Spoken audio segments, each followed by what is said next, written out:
मैं आनंद शाह 2023 के क्रिसमस के पर्व पर सभी मसीही भाई और बहनों को ये संदेश देना चाहता हूँ कि प्रभु यीशु जी इस संसार में निर्धनों का, जिनका कोई नहीं, उनका उद्धार करने के लिए इस जगत में आए। प्रभु जी का संदेश जो लूका रचित सुसमाचार उसका पहला अध्याय के 30वें पद में पाया जाता है, जो कहता है भयभीत ना हो। जब जिब्राइल मरियम के पास आए तो उन्होंने मरियम को ये संदेश दिया, भयभीत ना हो। आज के इस समय में सभी लोग बहुत ही भयभीत रहते हैं। भयभीत से मतलब ये है कि जीवन के अंदर बहुत सारी समस्याएं लोगों के घरों के अंदर हैं, चिंताएं हैं, परेशानियां हैं, बखेड़ा है। लोग परेशान इस बात से हैं कि जीवन में जो सपने वो बुनते हैं वो नहीं होते हैं। पर प्रभु जी ने अपने जन्मदिन पर मरियम के थ्रू हमको ये संदेश दिया। लूका रचित सुसमाचार उसका पहले अध्याय के 30वें पद के द्वारा, हे मरियम भयभीत ना हो। आज प्रभु यीशु जी के इस जन्मदिन को जब हम मनाने जा रहे हैं, प्रभु जी हमसे भी ये संदेश देना चाहते हैं कि भाई जीवन में चाहे कितनी भी प्रॉब्लम क्यों ना हो, क्रिसमस के दिन, क्रिसमस के टाइम पर प्रभु जी हमारी सारी समस्याओं का समाधान करना वाले हैं। दूसरी बात, प्रभु जी ने मरियम को ये संदेश दिया कि जो बालक आज तुम्हारे द्वारा उत्पन्न होगा वो इस संसार के लोगों का कल्याण करेगा। लूका रचित सुसमाचार उसका पहला अध्याय और उसका 79 पद में कहा, ये लिखा है कि अंधकार में बैठे और जीवन में जिनकी कोई आशा नहीं थी, उनको ज्योति देने के लिए प्रभु जी संसार में आए, और उन लोगों को जिनके पास कोई सहारा नहीं था, उनके पाँव को कुशल के मार्ग में चलाने के लिए प्रभु जी इस संसार में आए। अंधकार में बैठे और जिनके जीवन में कोई आशा नहीं थी, उनको आशा देने के लिए प्रभु जी इस संसार में आए। प्रभु जी का आना हमारे लिए बड़े सौभाग्य की बात है, क्योंकि यशायाह ने 700 साल पहले हमारे लोगों को ये संदेश दिया।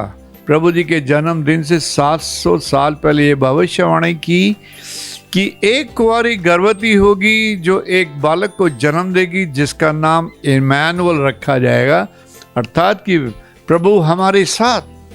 अगर प्रभु जी हमारे साथ हैं तो फिर जीवन में चिंताएं क्यों हैं, ये सोचने का कारण है। अगर इम्मानुएल आज हमारे साथ हैं तो जीवन में खुशियों की कमी क्यों है, ये सवाल हमारे सामने खड़ा होता है। अगर प्रभु जी आज हमारे साथ हैं तो खुशियाँ विराजमान हैं, जीवन में सब संपन्न है, किसी चीज़ की कोई कमी घटी नज़र नहीं आती है। ऐसे क्रिसमस के अवसर पर प्रभु जी के सामर्थ्य वचन के द्वारा मैं आपको बताना चाहता हूँ कि प्रभु जी ने अपने जन्मदिन पर निर्धनों को ढूंढा, गरीबों को ढूंढा, और उनकी चिंताओं के लिए उन्होंने समाधान भी किए। अभी एक एग्जाम्पल पाया जाता है लूका रचित सुसमाचार उसका दूसरा अध्याय का 8वें पद से लेकर 11वें पद। यहाँ लिखा है, गरड़ी जो कि निर्धन थे, जंगल में अपनी भेड़ों की रखवाली कर रहे थे। रात के समय ठंड के अंदर जंगल में भेड़ों के बीच में एक फरिश्ता उनके पास आके खड़ा हुआ, और उस फरिश्ते को देखकर गरड़ी डर गए। फरिश्ते ने कहा, डरो नहीं, तुम्हारे लिए आज एक उद्धारकर्ता इस जगत में आया है, जिसको तुम कपड़ों में लिपटा और चरनी में पड़ा हुआ पाओगे।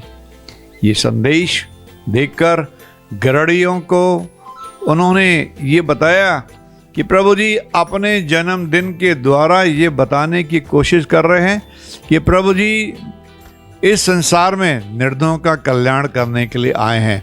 उन्होंने गरड़ियों का कल्याण किया, गरड़ियों को मैसेज देके बताया कि मैं इस संसार में निर्धनों का देखने वाला हूँ। गरड़ियों ने मैसेज पाकर वहीं नहीं रहे, उन्होंने अरे हमसे बात की गई है, चलो जाके देखते हैं। जिस बालक के बारे में हमें बताया गया कि चरनी में लिपटा हुआ, कपड़ों में, चरनी के अंदर लेटा और कपड़ों में लिपटा हुआ वो बालक उस सराय में मिलेगा, उसी रात को वो लोग अपनी भेड़ों को वहाँ छोड़कर उस बालक को देखने के चले गए।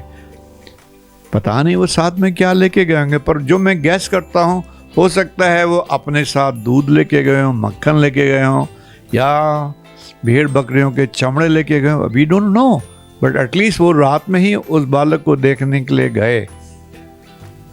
अजीब और बहुत ही अच्छी बात यहाँ देखने को मिलती है कि प्रभु जी ने अपने जन्मदिन पर गरीबों को ढूंढा और अमीरों ने प्रभु जी को ढूंढा। दोनों चीजें बहुत अलग अलग हैं।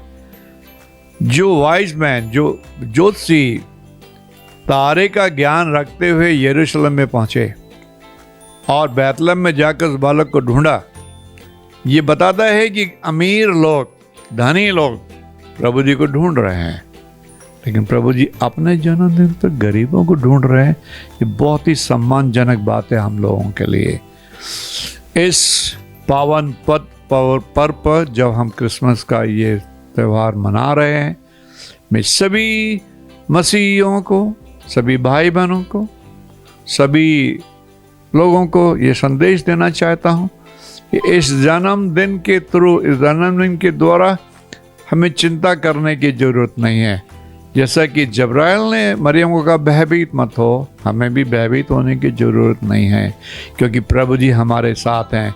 क्योंकि प्रभु ने कहा कि उसका नाम इमैनुअल रखा जाएगा। इसका अर्थ यह है कि प्रभु जी हमारे साथ हैं। इमैनुअल के मतलब प्रभु जी हमारे साथ हैं, और अगर हमारे साथ वो हैं तो जीवन में कोई चिंता नहीं है, कोई बखेड़ा नहीं है, कोई परेशानी नहीं है।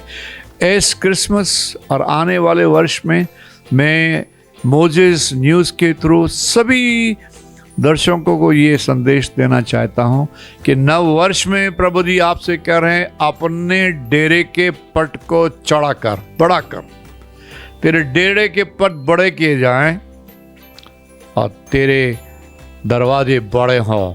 हाथ को मत रोक, रस्सियों को ढीला कर, खूंटों को दृढ़ कर, क्योंकि तू दाएं बढ़ेगा, बाएं बढ़ेगा, तेरा वंश जाति जाति का अधिकारी होगा और तू बहुत देशों के ऊपर अधिकारी होगा, और तेरे वंश सभी जगह पर राज्य करेंगे। ये पद यशायाह नबी की पुस्तक उसका 54वां अध्याय के दूसरे पद में पाया जाता है कि तेरे अपने तंबू का स्थान बढ़ाकर 2024वें वर्ष में प्रभु जी आप सबको संदेश दे रहे हैं कि 2024वां वर्ष सभी मसीहों के लिए एक मंगलकारी वर्ष होगा। प्रभु जी अपने इस संदेश के द्वारा आपका विश्वास को बढ़ाना चाहते हैं कि तेरे डेरे के पट बड़े किए जाएं। जब तक हम अपने विचारों को बड़ा नहीं करेंगे, जब तक हम अपने सोच को बड़ा नहीं करेंगे, अपने प्लान को बड़ा नहीं करेंगे, प्रभु जी हमको छोटी आशीष नहीं देना चाहते, बड़ी आशीष देना चाहते हैं। यशायाह नबी की पुस्तक 54 अध्याय के दूसरे पद में कहता है, तेरे डेरे के स्थान बड़े किए जाएं, तेरे पट बड़े किए जाएं, तेरा तंबू बड़ा किया जाए, तेरी रस्सियों को ढीला करके खंडों को, खूंटों को और टाइट किया जाए, क्योंकि प्रभु जी जो 2024 में आपको आशीष देंगे वो आपके आज के प्रेजेंट एनवायरनमेंट से बहुत बड़ी होगी। क्योंकि प्रभु जी कहते हैं तू दाएं बढ़ेगा तो बाएं बढ़ेगा। 2024 में प्रभु जी आपको हर डायरेक्शन में बढ़ाना चाहते हैं, आपको दाएं बढ़ाना चाहते हैं, बाएं बढ़ाना चाहते हैं, ऊपर बढ़ाना चाहते हैं, चारों तरफ, और आपको कह रहे हैं कि तेरा वंश जाति जाति का अधिकारी होगा। इस दोनों अवसर पर, क्रिसमस के अवसर पर और न्यू वर्ष के अवसर पर 2024 में प्रभु जी के मंगल संवाद को आप अपने दिल पर लिखें। प्रभु जी कहते हैं अपने डेरे के स्थान को बढ़ाकर, अपनी सोच को बढ़ाकर, अपने प्लान को बढ़ाकर, क्योंकि प्रभु जी तुम्हें 2024वें वर्ष में बहुत ही ज़्यादा मंगलमय बनाना चाहते हैं। प्रभु जी आपको बहुत आशीष दे, आपके घरों को आशीष दे, आपके बच्चों को आशीष दे, और आपके सपनों में प्रभु जी 2024 में रंग भरें। जय मसीह की।